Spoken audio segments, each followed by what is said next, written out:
Welcome to the Utah Epodcopalians. Now, this is a podcast done by the Diocese of Utah, where we look at the unusual things in our diocese, but also we get into some of the topics about what our churches are doing, what our clergy are doing, what people are looking for in topics as we face a unusual time in our country and in our state.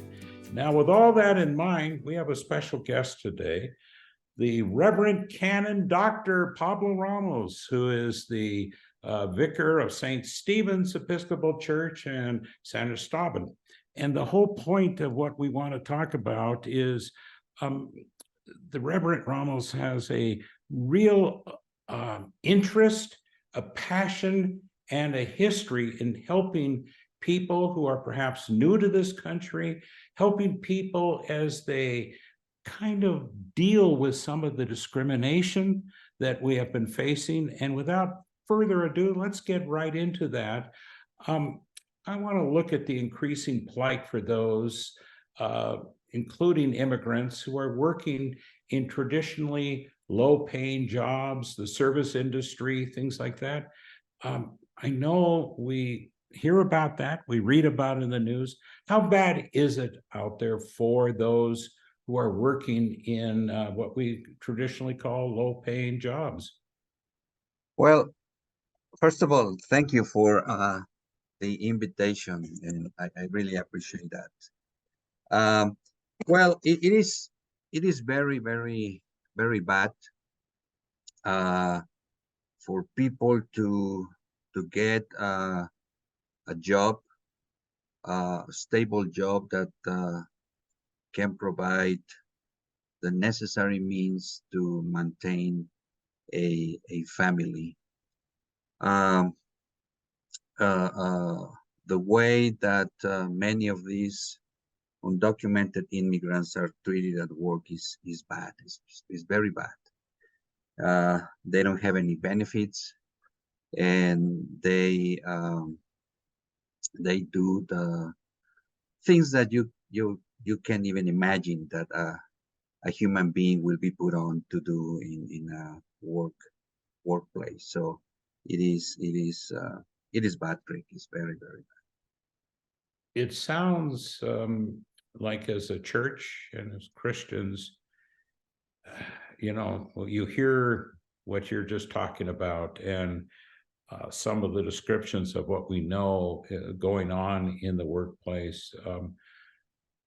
And I have to ask the question, what should the church, what should we as Christians, what should or can we do to create dignity at work? What can we do to see that there are living wages or assistance for those who are seeking work, are seeking to help their families? I mean, you paint a pretty bad picture out there. Yeah.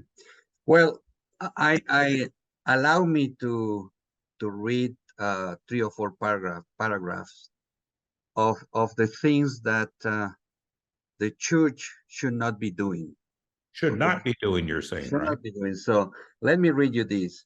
Okay. It says, I was hungry and you appointed a committee.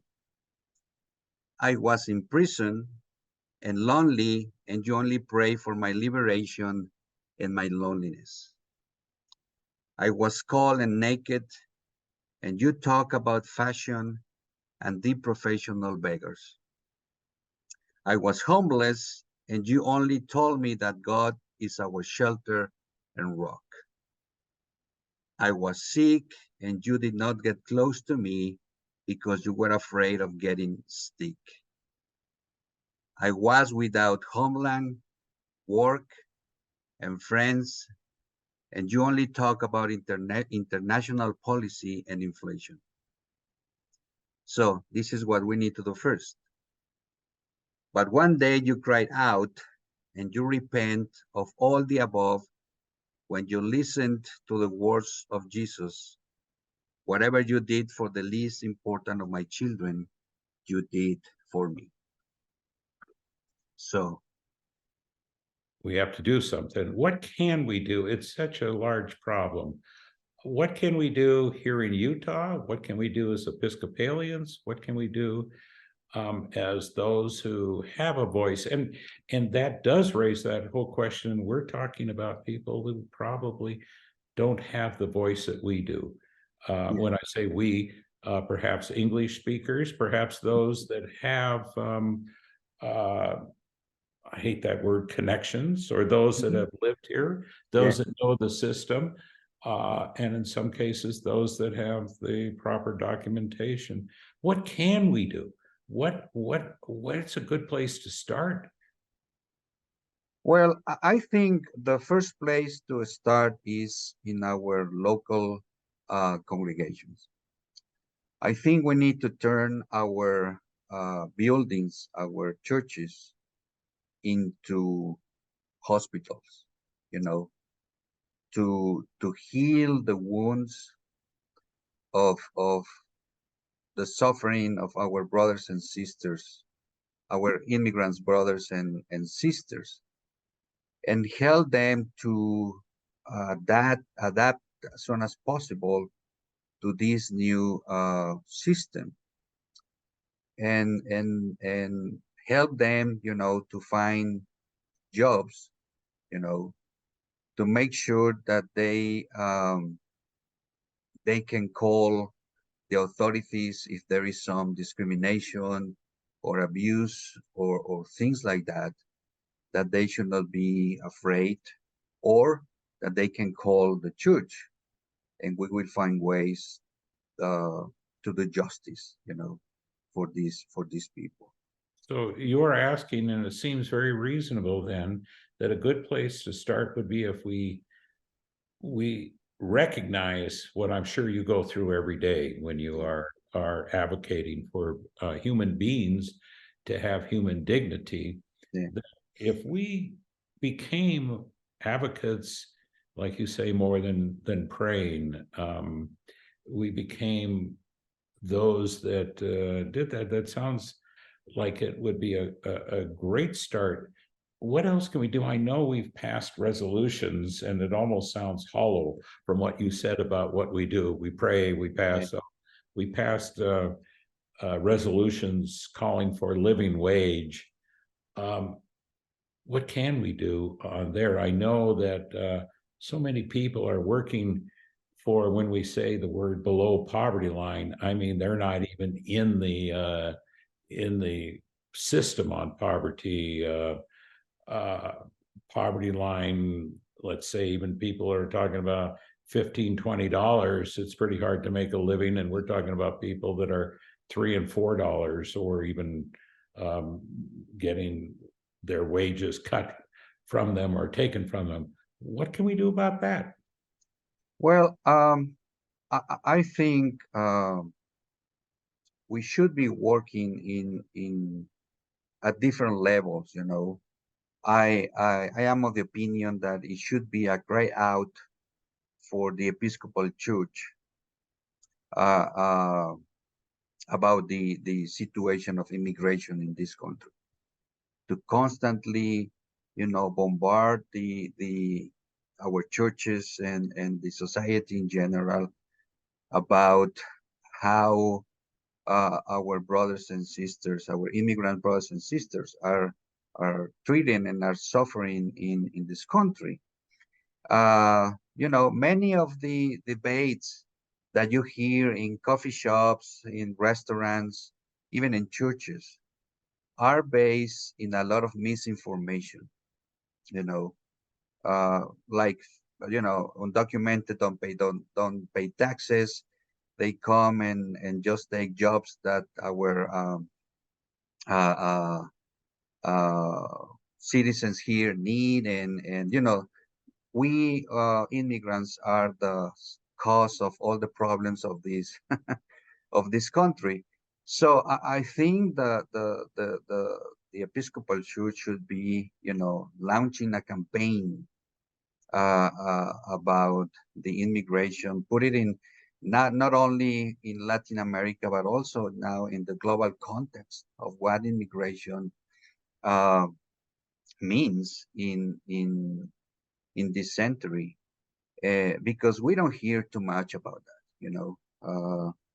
We consume, one story, and then we get energetic about doing something, and then that story dies, and then we go back to the default position. You know, I think also it is very important to provide a basic health system to our immigrants, brothers and sisters. You know,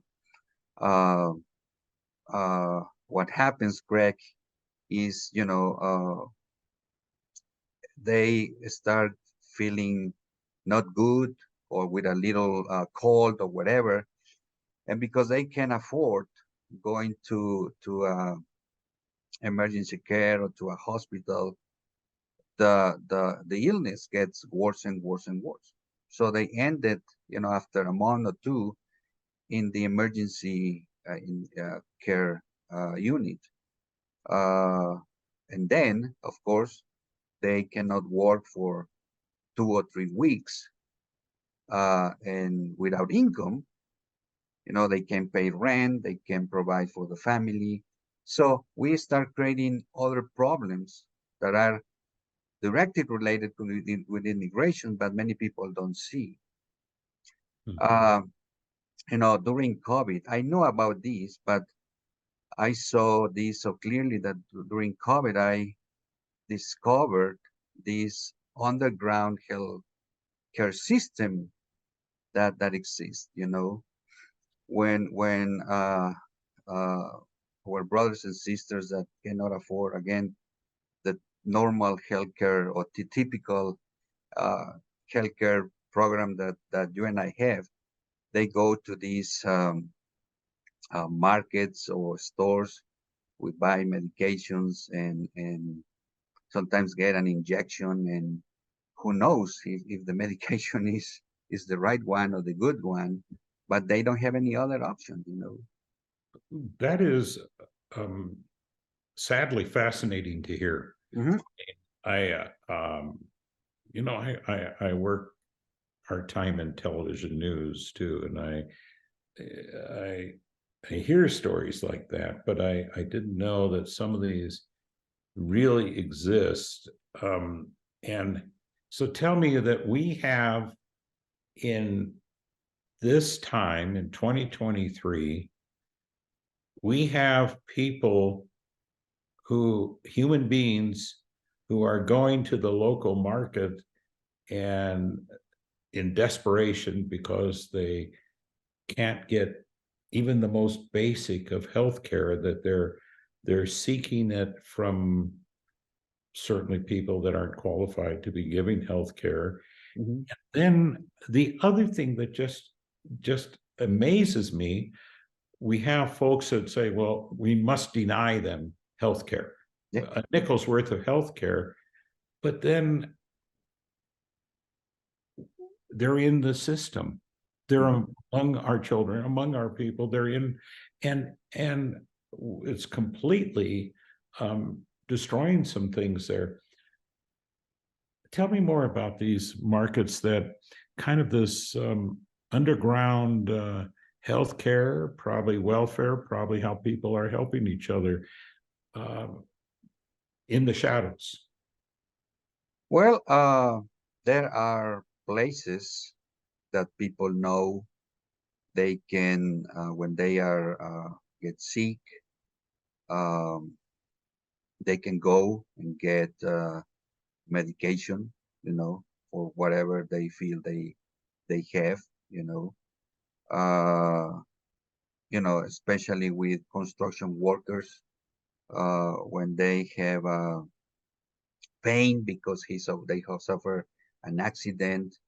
Uh, Cortisone shots are very typical, you know, uh, and things like that, right? You know, and you always pray that, again, what you are getting into your body is the right thing, is a good medication, and is not going to even make you die. So and during COVID, this uh, uh, uh, this underground healthcare just exploded, as Christians, as people often wanting to do the right thing. And I think sometimes, like you say, it's just, if you get information of what's going on, it's important as churches, when we hire people, we hire people to perhaps do landscaping, perhaps do some service jobs.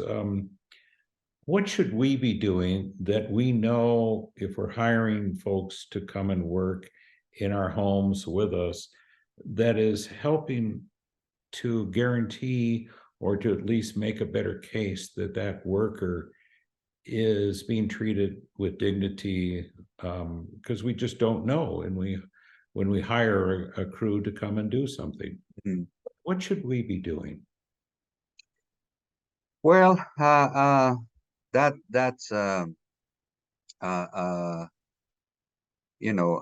question that appeals to the heart of the people. Uh, I'm going to say that uh, if you can afford to pay uh, more of what you are usually pay, that will be a benefit for these workers, because again, they don't have any benefits at all. And that is a good situation for them to have. I think if you are trusting them to come to your home and do work, to engage in a conversation and make them feel that you appreciate the work that they do, that means a lot to them. They wanted to be appreciated. They want to be loved. And that gives you confidence and makes you start thinking, I am worth of something. you know I am more of what I hear people telling about immigrants that I am. And I think that, as again, when I said, we have to turn our churches into hospitals, that starts a healing process for them. You are worth it. You are loved. We appreciate that you are here and do the work, that you are doing. So I think that's important. When you go to a restaurant and you can give, you know, 20-25% of a tip, that also helps, to the waitresses, and that's a good thing. I'm afraid I know the answer to the next question I have for you, and that is, are the new immigrants and people who are working sometimes in the margins finding worsening discrimination as American politics heats up in this divided country? I'm afraid I know the answer to that. Oh, But I absolutely, wanna yes. ask you. Yeah, absolutely. The answer is yes. They find more discrimination, more hostility. You know, uh, jumping from one job to another is almost impossible. When they find a job, you have to stick there forever. Doesn't matter if you are not getting a fair payment, how your boss treats you. You need to stick there for forever. And yes, the racism and discrimination is increasingly bad. What can we tell our children who often meet new immigrants, whether it's on the playground or in the school? I mean, I know it seems we got to start somewhere, and maybe it's that with the kids learning that these are our brothers and our sisters and dignity. What should we be telling our children? What should we be telling our younger people who obviously become familiar with this system? You know, Craig, I think here is where our faith comes to an action. You know, Jesus said to love God and to love your neighbor as yourself is the entire covers the entire law. So we need to teach our youth and children to love people. Uh, they don't care, or they should not be caring. If you have uh, uh, papers or no papers. Uh, I also believe we need to have in mind a definition of Christian justice, which is we need to give people what they need and not what they deserve. You know, and that's very, very important. We are here to uh, provide for the things that these uh, people don't have, and and and to talk to children about what we hear from politicians and put in simple words and say, hate is never right. It's against our faith, and I will say to the essence of being humans. Even though we have a bad history of mistreating people badly.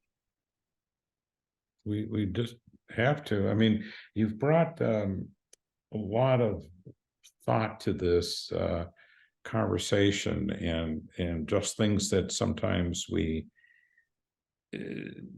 try to be good people and just kind of let slide, or that we need to have it brought to attention every once in a while. And I know on a really positive side that some of the folks that have been wonderful members of your church have been putting together some thoughts, some ideas, and even in the informal or first stages of some projects. Do you want to talk about some of those things? I think that's exciting that we do have some really nice things happening that are coming up through the church level, the congregation. Do you want to tell me about some of those? Yes, Craig. I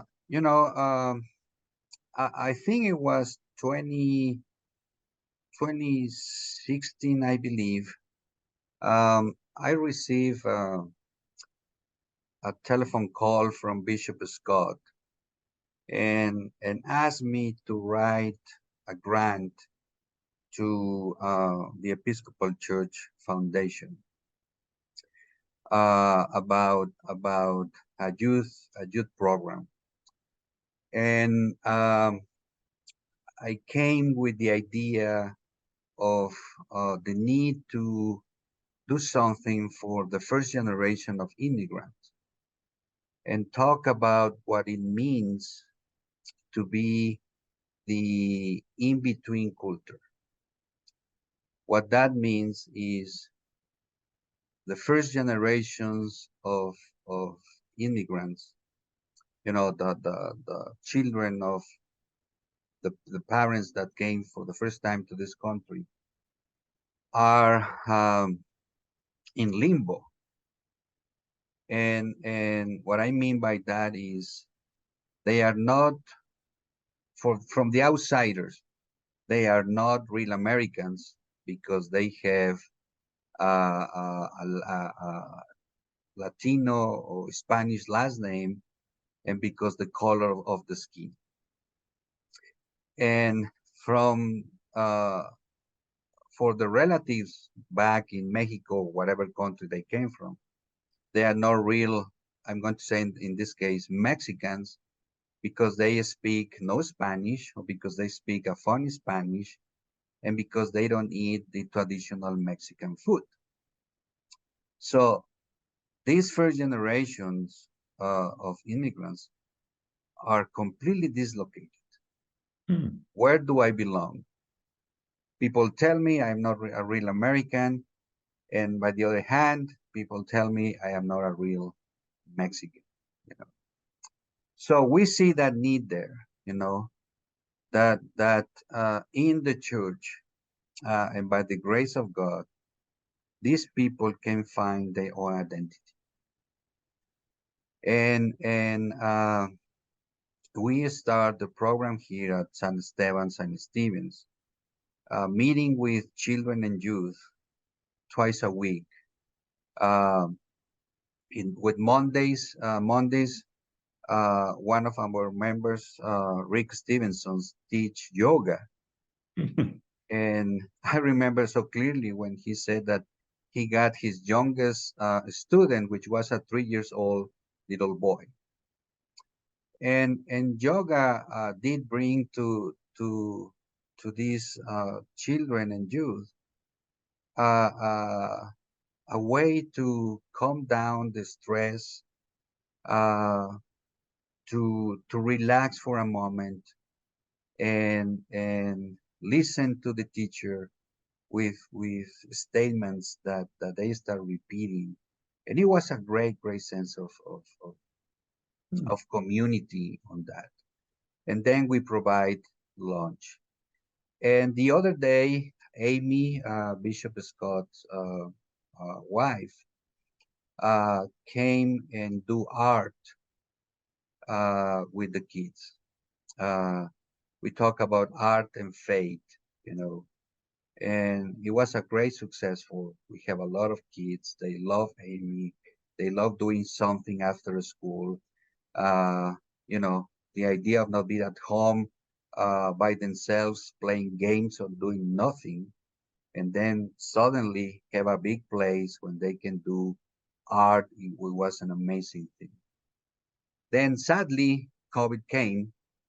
We had to stop everything, and the program basically died. You know. Mhm. Then this year we sent, I believe, 7 or 6 youth to participate uh, at the Episcopal Youth event. And after the event, 2 of them, Israel Acevedo and Wendy Acevedo, told me that they came with great ideas and energizing, uh, and they wanted to do something, So I told them, I'm going to send you this project and make your own, throw new things, destroy, create a new thing. And they like the project, that add new things. Um, and I can happily tell you that we met with Bishop Phyllis, uh, Israel and I met with Bishop Phyllis last week to talk about the project. She loved the project, uh, and we are now, start looking for funds to start this project here, San Esteban, San Esteban. Oh, that's wonderful. So it would be again um, designed for those who, like you say, are that in between generation, that first generation, and so to create an identity and a dignity and wow. So that's fascinating. That's just great news. Yeah. And it's good news for all of us. And what you're talking about, a project like that could happen in any of our churches, right? I mean, we all Yes. be Yes. doing these aren't something that has to be done in your traditional Latino or Latinx congregation. This Uh-huh. could be done every one of us, every one of our congregations, our churches has a need in our communities assist on it. And you've offered a real opportunity, a real idea of what people can do that would assist that. I need to get more progress reports on that Absolutely. when you get a little further down the road on that. We're about out of time. It's been fascinating just to hear what we have. And sometimes a conversation like this, like you say, is just important because we just need to be reminded at times about our brothers and our sisters. We need to be reminded as we go into our community, as we observe folks working in the service industry, as we employ people, as we have our neighbors and our children's friends, and in that we just need to know and to sometimes think about what that other person might be going through and what we should be going through as Christians in just helping. And like you say, sometimes even it's just a supporting word. You've brought a lot of food for thought here. Any last remarks that you'd like to make in our last minute about what we've all been talking about, or in what we can do? Well, again, I will emphasize the importance of turning our buildings into hospitals, Mhm. and to start healing the wounds of our immigrants, brothers and sisters. Probably, or not probably, uh, add a petition in the prayers of the people for uh, the our representatives, statewide or nationwide, to open their hearts and their minds to come and pass a comprehensive immigration law, which I think it is important, no, and to push our leaders in the national and the Episcopal Church to start, I will say, a campaign about uh, the situation of immigrants in this country. Well, thank you again. Wonderful words of thought, and thank you for your ministry that you are doing, and so many are joining, and we need more to be doing.